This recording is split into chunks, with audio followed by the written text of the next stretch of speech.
باسم الآب والابن والروح القدس الإله الواحد آمين.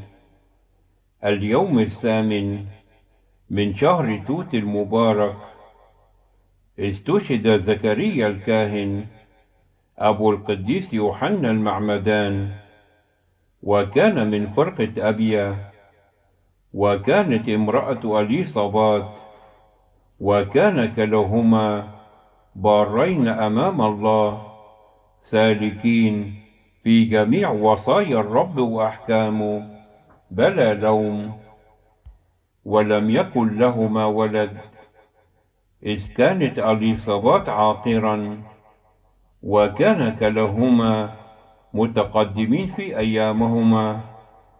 وبينما كان يرفع البخور على المذبح، ظهر له جبرائيل الملاك وبشره بميلاد ابنه يوحنا.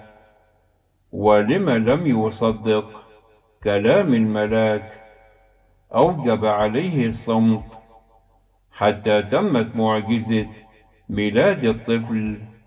حينئذ تكلم وسبح الله، وتنبأ عن يوحنا كسابق للسيد المسيح الآتي لخلاص العالم.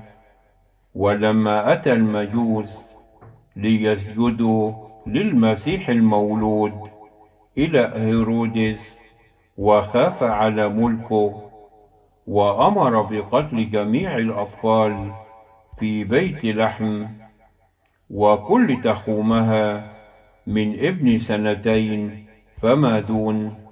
ولكن ملاك الرب ظهر ليوسف في حلم، وأمره أن يهرب الصبي وأمه إلى أرض مصر. أما هيرودس فبعدما قتل أطفال بيت لحم، قيل له من بعض اليهود إن زكريا الكاهن قد ولد له ابن ببشارة من ملاك الرب، لعله هو الملك المقصود. فأرسل هيرودس الجند إلى زكريا يطلب الطفل.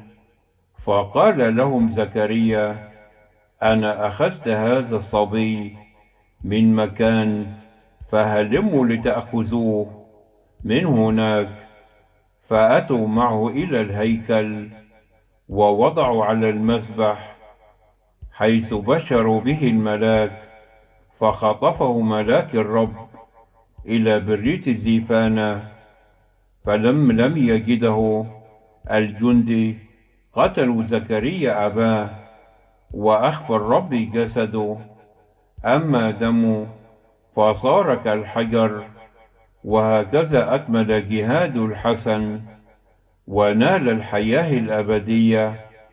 بركة صلواته فلتكن معنا يا أبائي وإخوتي، آمين.